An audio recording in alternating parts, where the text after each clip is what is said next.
Good evening and welcome to Health Plus Weekly. I am Dr. John Podkowa. I'm joined by our co-host, nurse practitioner, Hannah Raymond, and we are excited to welcome to the studio tonight Dr. Ashwini Sahni from our Southcoast Physician Cardiology Group. Thank you very much for coming on the show, Ash. It's a pleasure to be here.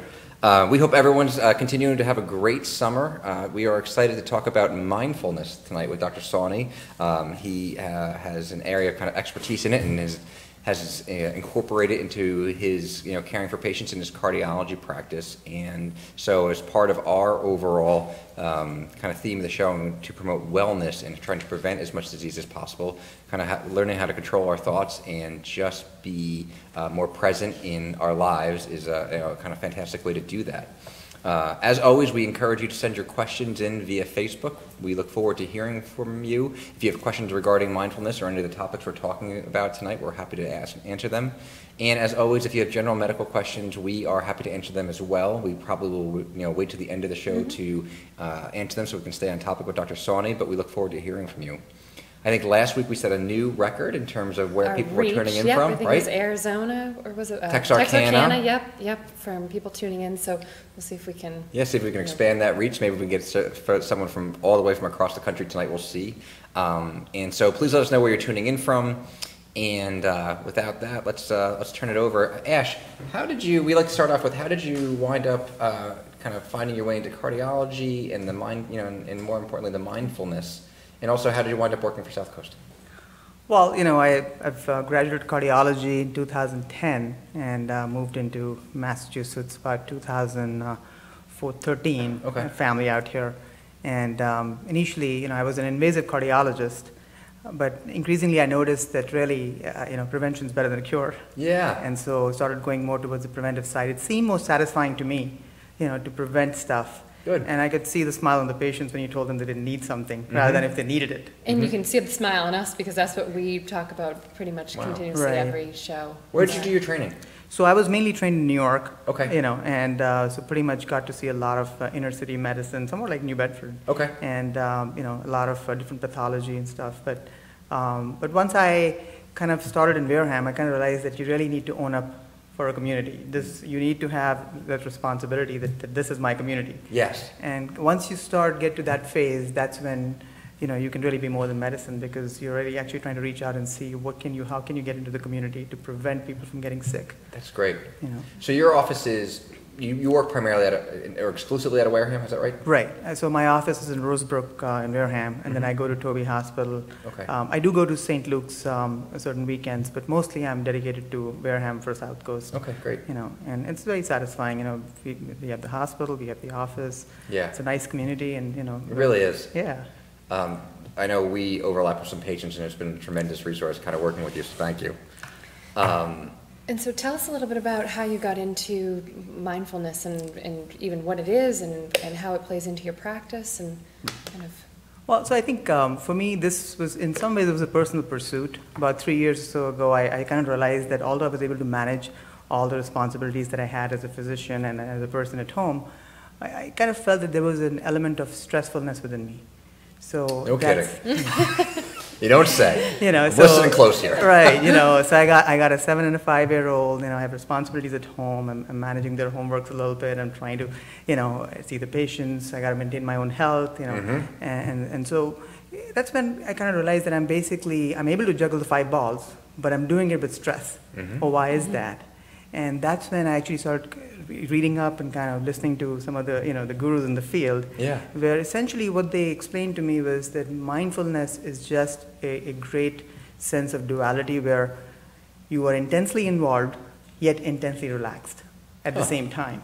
So, if you are someone who wants to do a lot, if you say, well, it's too stressful, I don't want to do it, that's not going to satisfy you. But if you're also saying, okay, well, I'm going to do it, but I'm hyperventilating through the day, and I'm literally looking forward to that 1 hour in the evening, I call it my happy hour, that basically means that essentially you kind of feel like you're going through the day with someone kind of, beating you down. So the idea was, how do you create that sense of, that I can do this, but I don't need to feel stressed. So this is where mindfulness comes in. Mindfulness essentially is not an action, it is a state. To get to the state, you may have to start with the action. Okay. It really is, it comes from the the actual concept of yoga, the way yoga is understood in America is not the way yoga was invented or was understood. So essentially, in any action, if the duality of the actor and the act disappears, where just the act remains, that is yoga, or that is mindfulness, where you've dropped that awareness of I am. Well, the easiest way to understand would be you go to a movie. You walk into a theater, you got all these thoughts going through your head about your child, and about your work, about this and that, and then you sit there, suddenly the lights go off, great movie, you're mesmerized. For the next 2 hours, you're not thinking anything. Like you lose You're just yourself totally in the movie. game. Yeah. You're not stressed, you're relaxed, but you're fully involved. The popcorn's falling on your knees, and you don't even realize that. Yes. But essentially, that is sort of the way to understand mindfulness, that just to be completely involved, I don't need to feel stressed. So how do I get involved in something and yet remain relaxed? And Mindfulness is going to the movie without your children. Basically, right? That's what we're saying here. Okay. I'm liking this already. Okay. So essentially, like I said, the word yoga really means union. So union of what? Union of the actor and the act. Okay. So the person performing, it's almost like watching, a great, music show or a great sportsman play. There is no actor there. It's just the act. That really is mindfulness. Wow. Now, we think that only the best in the business could do it. No, even a regular person could do it. That's the beauty of mindfulness. It's not something that's only for the experts out there. It's really for most regular people. And there's all different ways to try to achieve it, right? The beauty is that every human being has a unique way of connecting to the universe, where you can really be mindful in just your own way. For some of my patients, when they're gardening, they just forget everything about life. They're just totally enjoying their gardening. For some of them, when they're playing with their grandchildren, they're just totally blissful. And so how do you know that you are mindful? You are enjoying the activity. If it's giving you stress, it's not mindful. Okay. If you're not involved, if you're lukewarm life, you're not mindful. So essentially, mindfulness means I'm fully engaged, I'm fully relaxed.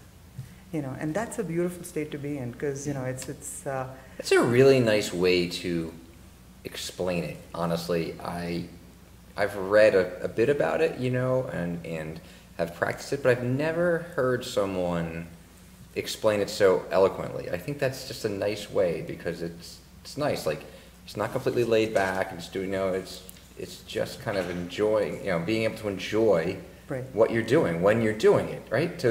Exactly. And I think, now why do you want to be mindful? Well, just ask the simple question, why do I do any action? If you have a runny nose right now and you wipe your nose and you throw your tissue into the dustbin, you want to make sure it lands in the dustbin. So essentially, a human being performs all actions for success. The smallest action. You could be a homemaker who's raising 2 kids. You could be a physician trying to build a practice. You could be a person running a wellness program or a company. Your goal is success.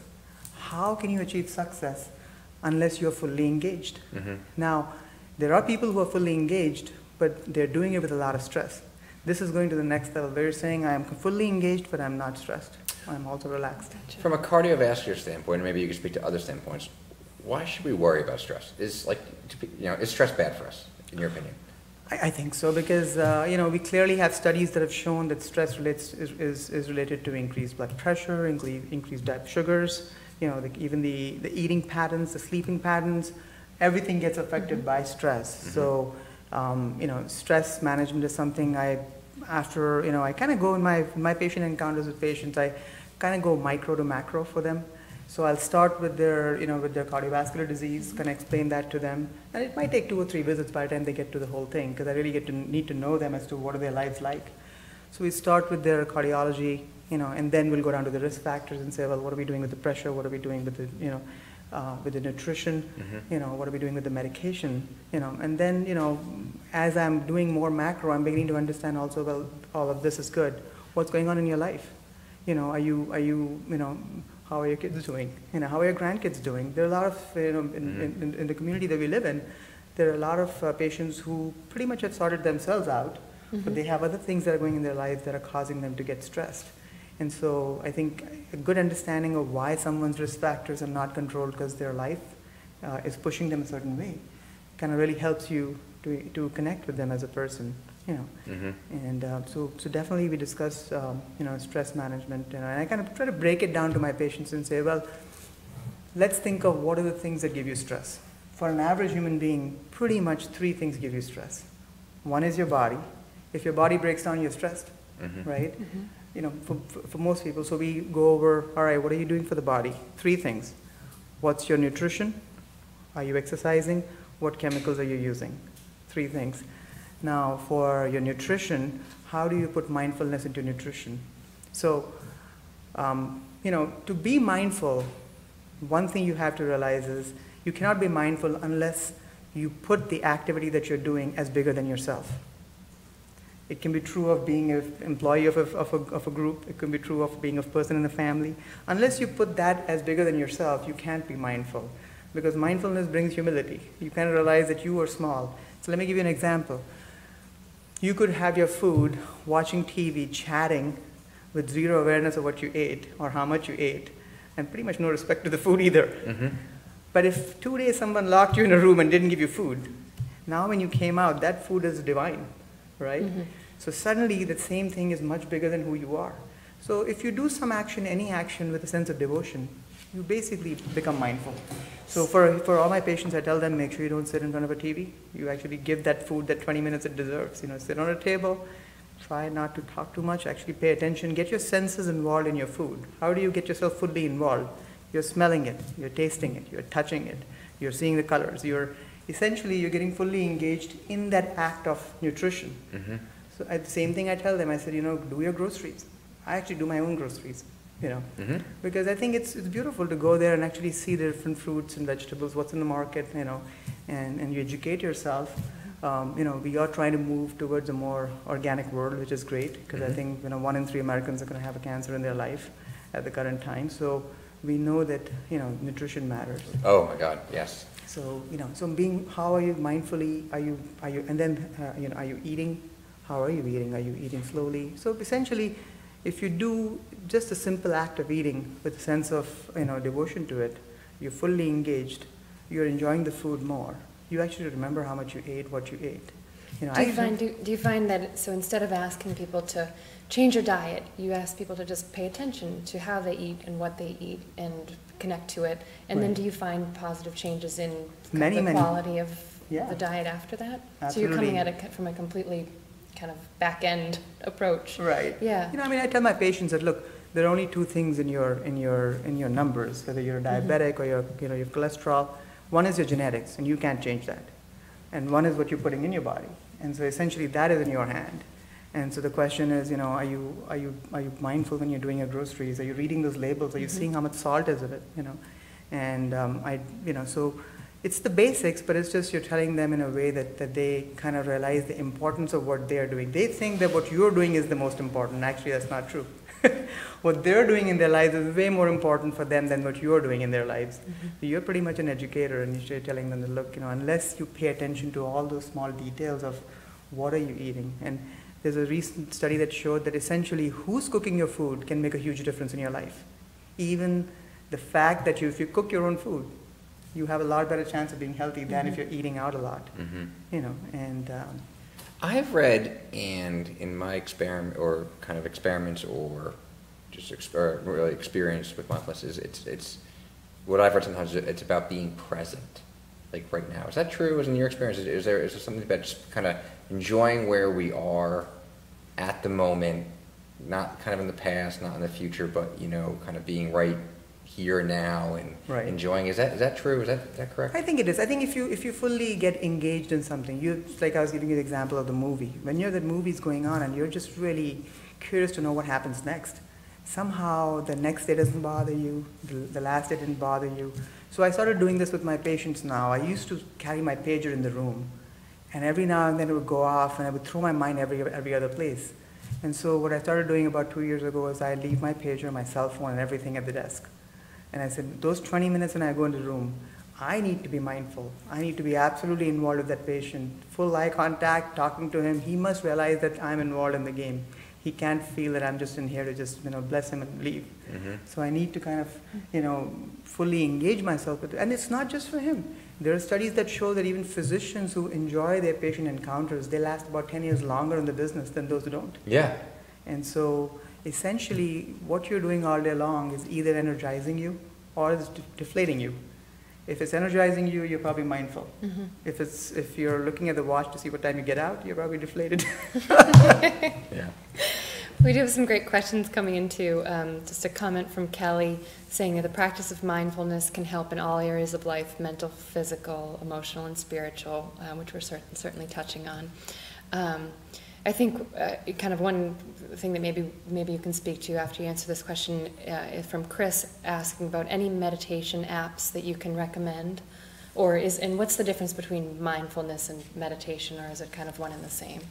I think they pretty much are the same. What really happens is if you start doing enough actions in your life with mindfulness, you will reach a state of meditation. Meditation per se is not necessarily an act.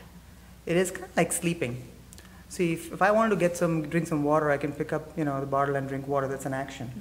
But if I say I'm going to go take a nap and come, I can wear my pajamas and turn the lights down. I can't make it happen. Right. So it's a state. I can try to sit in it, and then it'll happen for me. Similarly, meditation is not an action. It's a state. As you become more mindful, you will become meditative as a human being. So you're not saying, well, going to work is fun, but being home sucks. Or doing this sucks, but doing that is great. You're just basically experiencing life to the fullest. When you're with your children, you are just full on with them. They love the idea that you're totally engaged. You're being as stupid as you can with them, and kind of with your young ones, and kind of really enjoying the play. And kind of makes you a playful person. You're not as intense. You are intense in your action, but you're not intense in your attachment to the results of your action. And so. Yeah. I think meditativeness is a great state to be in because, we know it essentially in life, everything may or may not go per your plan. Do you recommend or meditation with your patients or breathing exercises at all in terms of trying to help be more aware of the mindfulness kind of So, especially for all of my cardiac and COPD patients, I really do that. I tell them that, look, we are giving you the best treatment you can be on. But I can understand that compared to an average Joe walking on the streets, you're very aware of your shortness of breath. For you, that breathing is not just another thing that, for us, many times we're not even aware we're breathing, right? Right. But for a COPD or a heart failure patient, they're aware of their breathing. For them, it's an action. For them, it's about a half of their energy in the day is just gone breathing, especially if you're on home oxygen, etc. So, so I tell them that, look, how you will breathe will also depend on how you're feeling within yourself. You can check this within yourself. Essentially, when you are in a state of complete relaxation, a person who doesn't have cardiovascular disease or respiratory disease breathes about 10 times a minute. But when they're anxious, they're breathing much more. Mm-hmm. So essentially, if you've reached a stage where there's extensive lung disease, extensive cardiac disease, you can't necessarily fix everything, mm-hmm. but you can definitely make yourself in such a way that you're requiring the least amount of oxygen to get by. Mm-hmm. Now, it's the example I give them is, think of a horse. It knows how to run, mm-hmm. but if you sit on it and you whip it, it's going to run a different way. And that's how your breathing is. When you are relaxed, you're breathing a certain way. If you get a little anxious, you're going to breathe another way. You get angry, you breathe another way. You get loving, you breathe another way. Mm-hmm. So how you're breathing is also dependent on how you're feeling within yourself. So if you've reached a stage in your cardiovascular or pulmonary disease where there is not much you can do at this point, I have a lot of such patients, mm-hmm. end-stage COPD, advanced heart failure. So I tell them that this is an important thing, that 5% improvement that you can receive by being relaxed within yourself can make a big difference in your day. Yeah. I have, in terms of, for my patients or our patients that we take care of, I usually recommend the Headspace app. Have you ever heard of that, or are you familiar with that? I have, honestly, I have been also following a spiritual guru for the last couple of years. Uh-huh. He has a big presence in America. Uh-huh. He's not related to any religion. Uh-huh. He's kind of like, non-aligned. Mm-hmm. And to my patients, I have recommended him in the past. Does he have an app, or does he? He has an app, and he also has a big presence on YouTube. So you can really listen to Who is it? He goes by the name of Sadhguru. Uh-huh. And which basically stands for a wise master. Okay. But he's got tremendous wisdom in the way he explains, the human mechanism of life, which I love that idea. That I think unless you understand how you are functioning, you really can't understand how your patient's functioning. Mm-hmm. And it's almost like if you got into a car and you don't know which is the accelerator and which is the brake, and you're randomly hitting anything, mm-hmm. you're going to be a jerky driver. And that's pretty much how life is too. How do you spell that? So it's Sadhguru. Okay. And I've actually gone to meditation camps at his camps as well. I listen to him frequently when I'm driving. Yeah. I mean, the beauty of the electronic world is we with podcasts and different. Yeah, and he's on YouTube as well. He's on YouTube, and he tends to simplify what stress is. And for example, for most people, what is stress? If life is simply showing you situation after situation every morning, what you can handle, you say it's fine. What you can't handle, you call it stress, right? So essentially, in some ways, it's about empowerment. If you make yourself more competent in life to handle things, you're not going to be stressed. Do you ever meditate or try any kind of mindfulness activity, Tammy? So I would try first thing in the morning when I got to work, just about 10 minutes, lights off, close your eyes, kind of prep for the day. I go in spurts with mm-hmm. it, but it certainly kind of just helps you, like you said, frame the day. Right. Like things just seem more possible.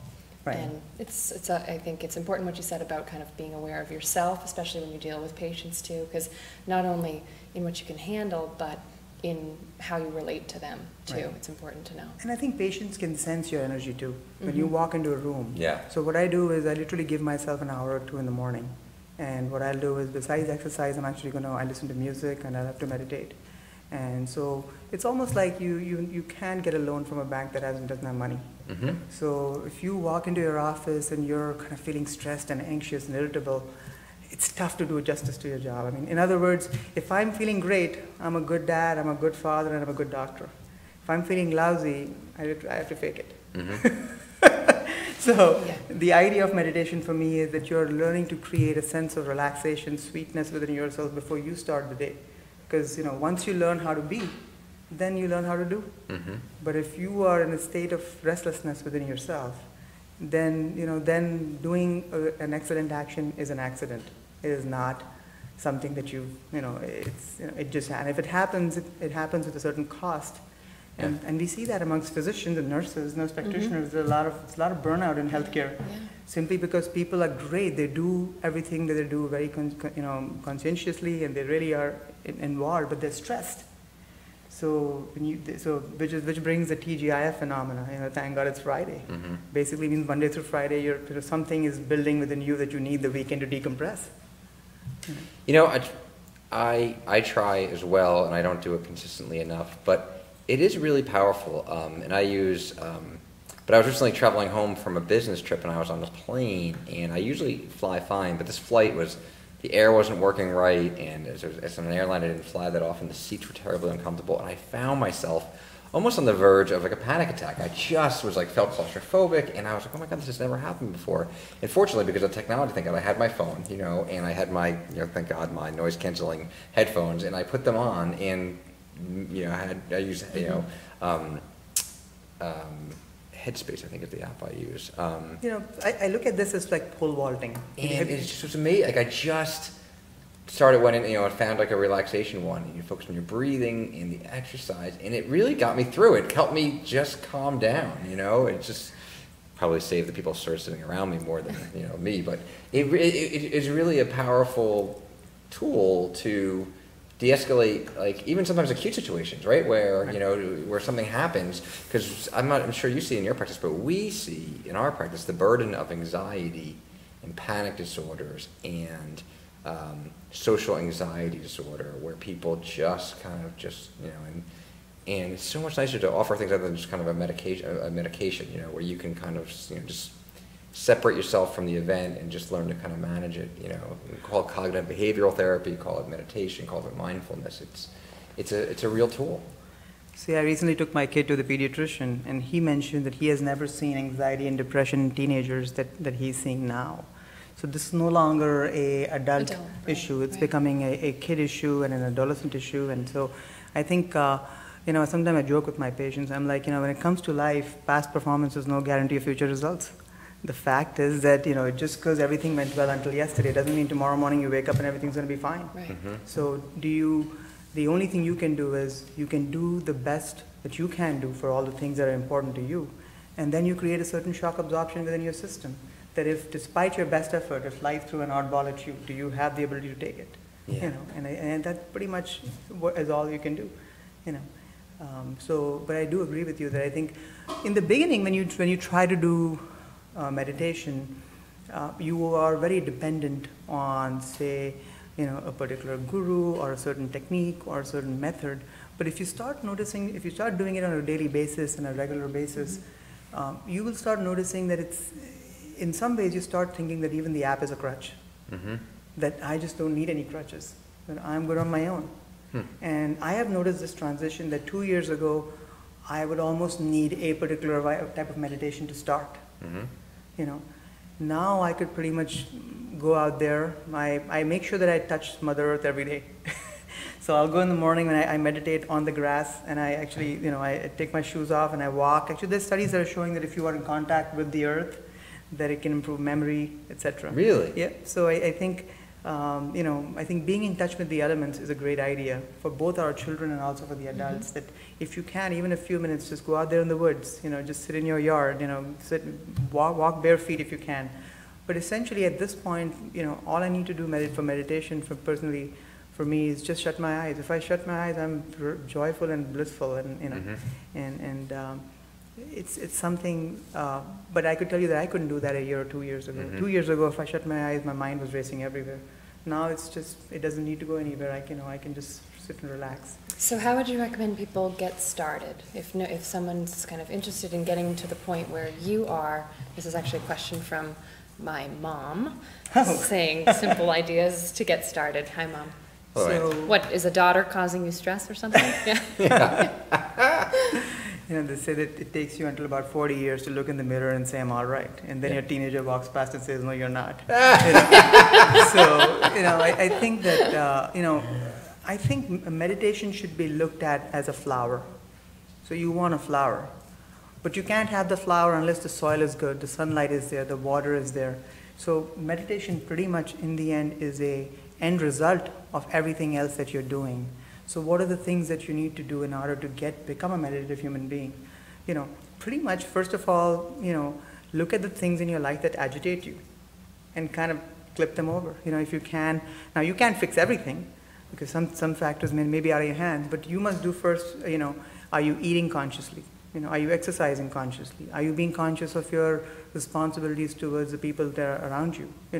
To your relationships, to your, to your work, and then are you also being conscious of your responsibility towards maybe more extended family, to your society, to your community? So if you're, in simple ways, your ability to respond is limited, but your responsibility is unlimited. If you stay in this state, essentially you're beginning to, you will do whatever you can do.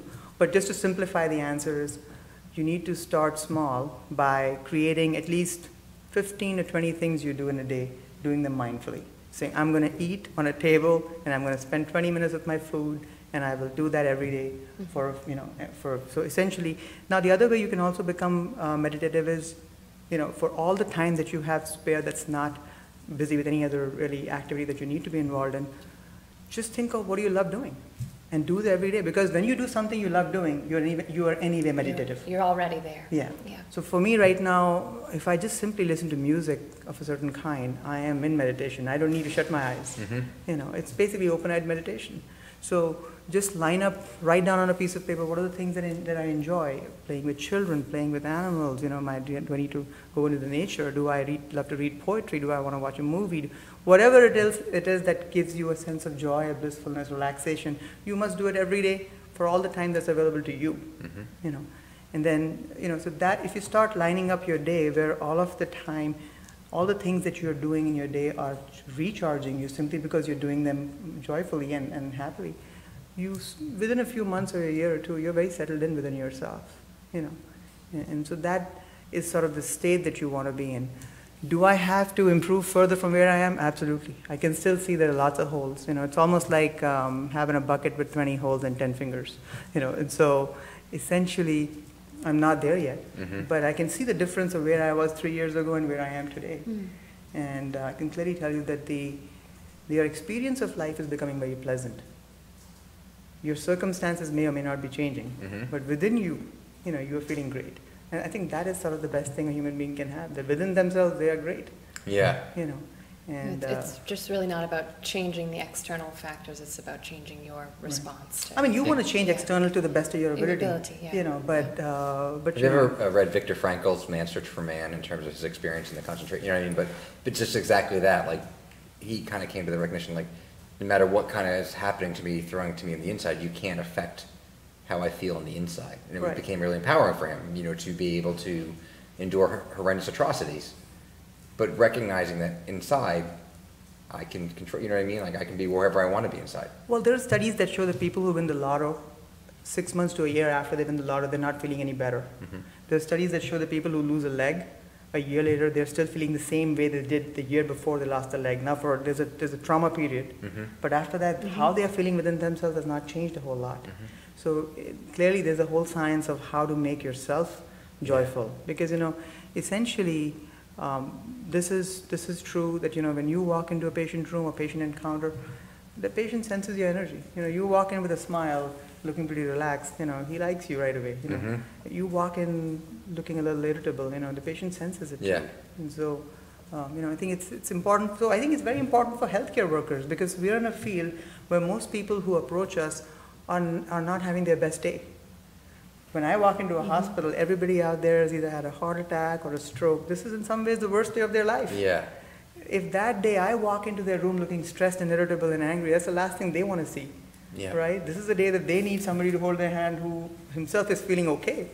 So I think that without healthcare providers working upon themselves, when you show up to work, you are at risk to yourself and to the patient. Into the patient. Right. So we have a question actually from Jody, kind of going back to talking about the pediatrician. She asks, do you think that anxiety can be somewhat of a learned behavior and influence from those around us, especially with the children? Do you see? I think it is true, because I'm raising a 7 and a 5-year-old, and I can see that they really don't care about what I tell them. They just see who I am and how I am. That's the only thing that affects them. No matter how much I tell them, okay, be calm, be great, but you're stressed out. You're hyperventilating through the day, you're yelling and screaming through the day. They don't get that message. They just sense your energy. You will see that for little babies. That little babies will always go to some people and won't go to others. Because they're not listening to what you're saying, but they're sensing who you are. If you are within yourself, if you have become a relaxed person, in general, children will come to you. We went through, I don't know if when I went through my adolescence and childhood, I frankly didn't care what my parents said. I just did whatever I wanted to do anyway. But my parents were great parents. They just maintained a very joyful atmosphere at home. It was never too agitated. It was never, there was no drama in my house. Yeah. It was just very relaxed. It was boringly normal, which is fine. As a kid, I'm not looking to deal with your issues. So I think if we want to have teenagers who are happy and relaxed, we need to have parents who know how to handle themselves at home. The child is very intelligent. Many of our kids will achieve far bigger things in this world than we will. So it's not that we need to teach them everything. Yes, we need to give a little direction. We just want to make sure that the company is okay. But they may be more intelligent than we are.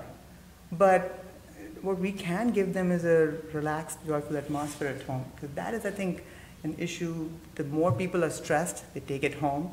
And now the poor kid walks in from school confused and has had some issues there, and he's not feeling that relaxation at home. So I think most adolescents in the world pretty much they'll confide in a friend rather than a parent, and that's a problem, because you've got somebody with little wisdom giving. It's like the blind leading the blind. We do have a comment from Kelly saying that if someone's looking to learn mindfulness or start in on practicing some mindfulness, she offers a series for people to introduce into their lives. And do you recommend any other kind of resources for people, or just kind of what you said in terms of getting started? We started a wellness program in Wareham about 2 years ago, and right now it's not big scale. We just once a month we meet the patients, we go for a walk, we do some yoga, we do some meditation. and I kind of share with them what I learned. I think it's not that I've understood everything. I'm kind of sort of a student in the game ourselves, even as physicians. And I mean, I graduated from residency in 2006. I could tell you how much has changed in medicine since then. So medicine keeps evolving too.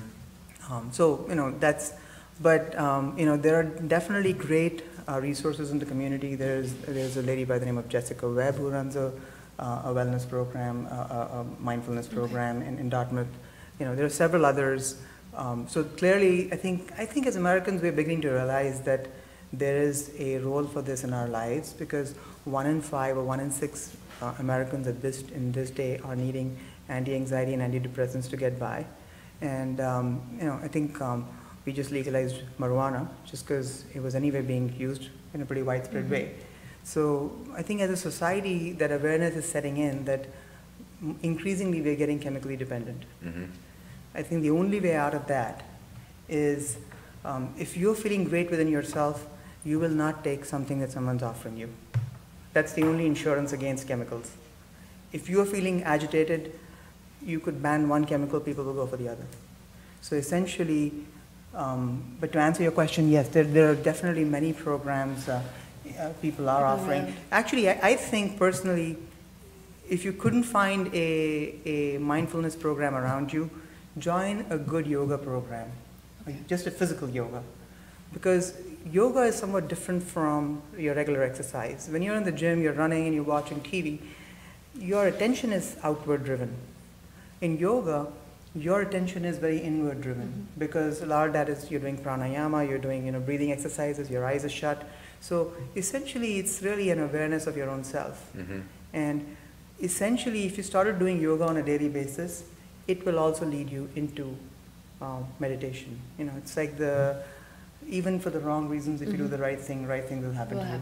Right. We have a question from Joanna asking about anxiety and stress affecting a woman's ability to conceive, and do you have an opinion about how much stress factors in on childbearing and conception? And I wouldn't say I'm an expert on it, but I would say that I think clearly stress has link with higher adrenal secretions, which can cause higher sugars, perhaps a link with PCOS, which may have then issues with fertility. But to be totally honest, I think if I was a baby in a mother's womb, I'd like my mom to be relaxed. I wouldn't want my mom to be freaking out, and so. Any books that people can purchase, or do you recommend for reading on mindfulness? I think, I read a book called, I'm actually reading a book on the person that I mentioned, Sadhguru, which is called More Than a Life. I think it has a lot of, I think what I particularly think is that I think that the West has explored the externals very well. Somehow the Eastern cultures were always pushing people towards the inner experience. And the reason that I think that is the case is because there was a realization that whoever you are, if you live 70 or 80 years on this planet, something may not go per your plan, which pretty much is the experience of every human being here. If your dependence on relaxation is outward, everything going per your plan, someday that gets broken. So if you create a certain inner well-being within yourself as you're going in life, you're creating an insurance policy that, that if things went my way, that's perfect. If they didn't go my way, I'll still do the best I can and kind of manage through, which is, I think, a nice way to live. So, I do read Deepak Chopra sometimes. He's got some good books. Ageless Body, Timeless Mind is a great book on meditation also. Have you ever read Everywhere You Go, Everywhere You Go, There You Are? It's a good mindfulness book I liked. Right. So. But I think Sadhguru, who I follow, says a beautiful thing. He says there were two fish that were chatting, and one said to the other, "I'm quite confused." And the other fish said, "Why?" Well, he said, well, wherever I go, they talk about the ocean. I've just looked everywhere, I can't find the ocean. And I think that's sort of what meditation is, that once you're getting in a state of meditation, there is not a particular action. You can be meditative doing anything. 5 years ago, if I did this interview, I'd have a heart rate of 110. But right now, I can do this interview and I'm not feeling anxious. I'm feeling pretty relaxed. My heart rate is probably 70 to 80. So I think that tells me that where I was and where I am is different now. Yeah. So I think you're going into unknown territories, but you're not anxious. When you talk to your patients about mindfulness in this, how do they take it? How do they respond to it? And are they open to it, or do they look at you like, who is this guy? What is going on? I mean, I do get into that hyperspace sometimes where they're giving me like a blank stare. Yeah. Are you still in the room? Yeah. But I think, look, the one thing. I think people are looking for this. I think this is so desperately needed. Yeah, increasingly, like you said, we see people for anxiety all the time, and they'll preface the conversation with, I don't want medication. Yeah. What can you do to help me without medication? Right. So I think you're right. I'm seeing that more and more as well. Well, I think something like this is, of course, not a 15-minute fix. You need to spend some time with the patient. What I tell them is that, if I put another human being in your shoes right now, in your situation, I can guarantee you that they will either be more stressed than you or less stressed than you. So essentially, there is no perception without a perceiver. Mm-hmm. So there is no absolute amount of stress in life for any human being, And I mean, Christopher Reeves, when he became quadriplegic, somebody came and asked him, how do you feel being paralyzed? And he said, I'm just physically paralyzed. There are a whole lot of people that are mentally paralyzed. And so how someone is perceiving their life is a different game from what's going on in their lives. So once you make the patients aware that stress events are happening in your life, some in your control, some not in your control. Stress is your own perception. So unless you change your perception of what's happening in your life, something will always agitate you here and there. Do I get stressed? Sometimes I do, but the good thing is I can bounce out of it pretty fast. Mm-hmm. I can, and sometimes I'll meditate my way out of it. Sometimes I'll listen to a wonderful song and get out of it. But what I've noticed is sort of. We talk about in primary care in terms of so many people, or at least we talk about prevention and why you want to, eat healthy, exercise, get the right, kind of balance in your life to prevent as many diseases as possible. But over time in caring for patients and in my own personal experiences, I've realized that it's not only to prevent, but then when something happens, your ability to withstand, whether it's an illness, a personal tragedy, a stress, to get through it, to build resiliency, right. Which is a really important part, I think, what you're talking about. So this offers such a great way to help people become kind of resilient towards, life is not easy, right? It throws lots of unexpected curves. And I think you can build resiliency physically by exercise. You can build it nutritionally by what you're eating. Right. You can build it through your faith if you believe in that or not. But something like this to when the stress comes and manifests, like you said, it's not that you're never going to get stressed again. You're not going to have a bad day again. Right. You are. We will. But how you can get yourself back on track quicker or sidestep some of it is really probably pretty amazing. Right. And it's a good feeling. Yeah, I think if you've built tools within yourself that allow you to relax, then you know how to come out of it, And there's a funny story of this, there's this, scholar back 3,000 years ago in India, and he would go all day long having discussions, sort of debates with the best scholars in all kingdoms, and he would defeat the best scholar of every kingdom and then go to the next one. And so his name spread within no time, but then in the night, he would go and dance like a madman.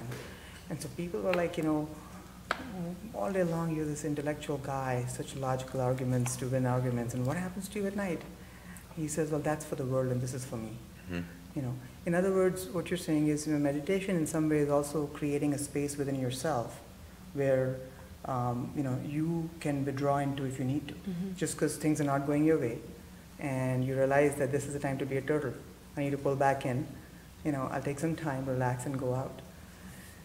Actually, to your question, for someone who's trying to get into it, one of the best movies I think that has ever been made for mindfulness is the Forrest Gump, Tom Hanks.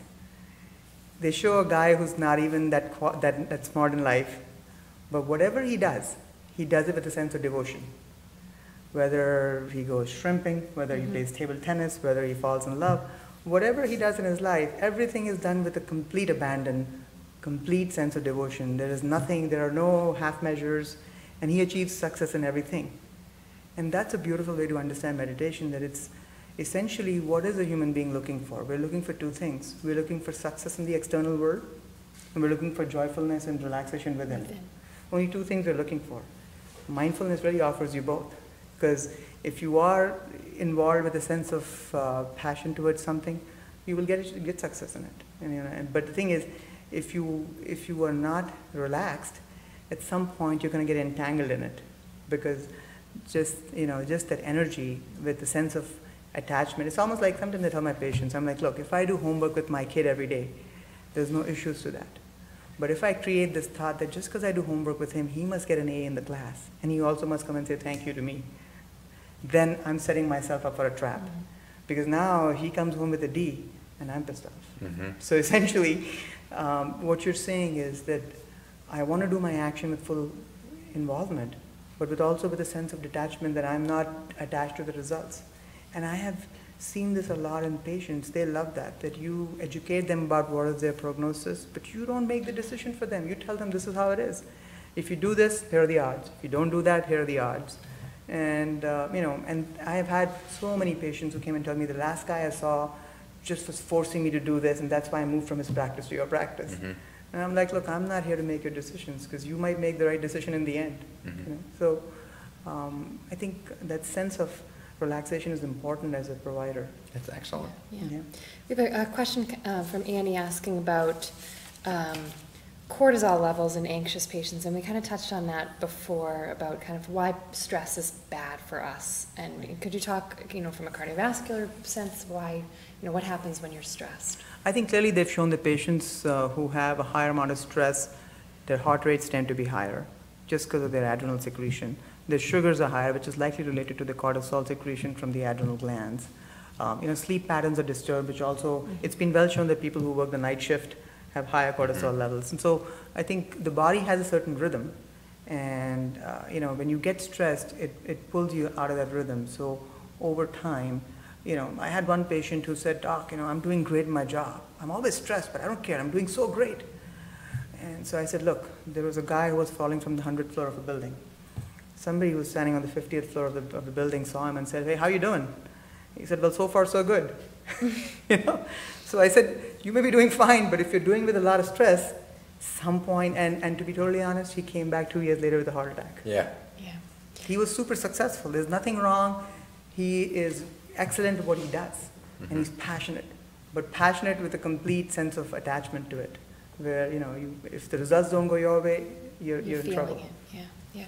And so we don't routinely measure cortisol levels unless there's another issue, but just kind of everything working kind of in harmony is enough of a measure. Yeah. I think for meditation, the one thing you need to do also is, it doesn't matter what you tell the world, you need to be honest with yourself. How am I feeling within myself? Just sit for 10 minutes in the day in the morning and ask yourself, if you shut your eyes, do you feel relaxed or do you feel agitated? If you feel relaxed, you're probably doing okay. That's a simple gauge of stress in your life. If you can sit within yourself, I have family members and even patients for whom everything is going wrong. And they are more relaxed in some ways sometimes than patients who have everything going right in their lives and yet are stressed. So this is an inner process, it's not an external process. So I think if you want to know your cortisol levels are high or low, just sit 5-10 minutes and see how you feel within yourself. Good. That's great. Any questions in the queue? Yeah, we're all caught up. Ash, thank you very much for taking an hour out of, from your family and your young children to come spend an hour with us talking about this. The most relaxed guest we've ever by had. Far, By I far. figure. Yeah, by far. It is, I think it's a tremendous resource and a kind of something people need. Like I think it's fundamentally lacking in most of our lives. This kind of mindfulness and thinking, because I think we certainly see it. So thank you for the tips, and thank you for what you do for your patients and our patients as we share them. So, and perhaps maybe we can have you back on again, to kind of remind people that this is out there and to talk about it again. It's my pleasure. Actually, just for the kids, one comment is as a part of the Wareham Wellness, we've also started writing books for children now. We feel like we need to percolate the young humanity in the making. Kind of people who are sort of unpolluted by stress currently. I think, and they should. So we're writing a series of books. We had one released last September called The Dream Team, which was a book where two kids who are not playing well together go to sleep and wake up in a dream inside the body. And they meet all Mr. Heart, Mr. Lung, Mr. Brain, who teach them the only way the body can work is you work together as a team.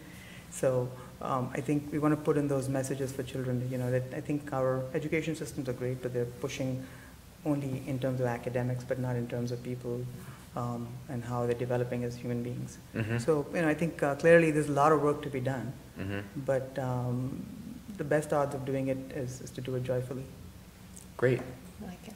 Thank you so much for joining us. Thank you. Hannah, any parting thoughts, No questions? parting thoughts? We're good? No, just such great feedback from everybody. So I think a great conversation starter. And sitting 10 minutes, see how you feel as your barometer. Yeah, is be a great- present, yeah. right? Every day. Yep. Thank you very much for everyone for tuning in. Thank you very much for the questions and engaging in the conversation tonight.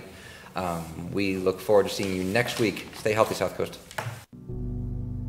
I became a fisherman. I used to scuba dive for cohogs, and that was heavy work. When you're self-employed, you gotta keep going. I kept hurting my back. Then I found out I have degenerative disc disease.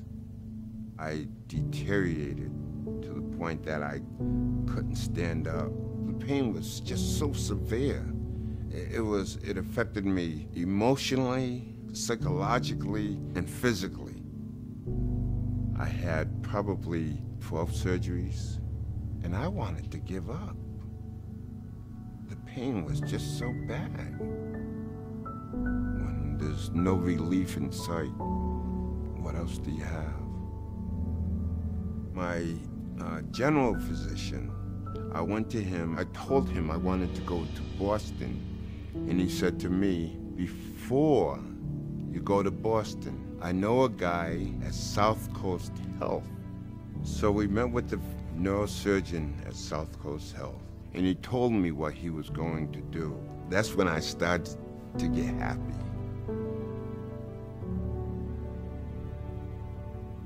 The pain had subsided. I wake up happy. I go to bed happy. I can stand up.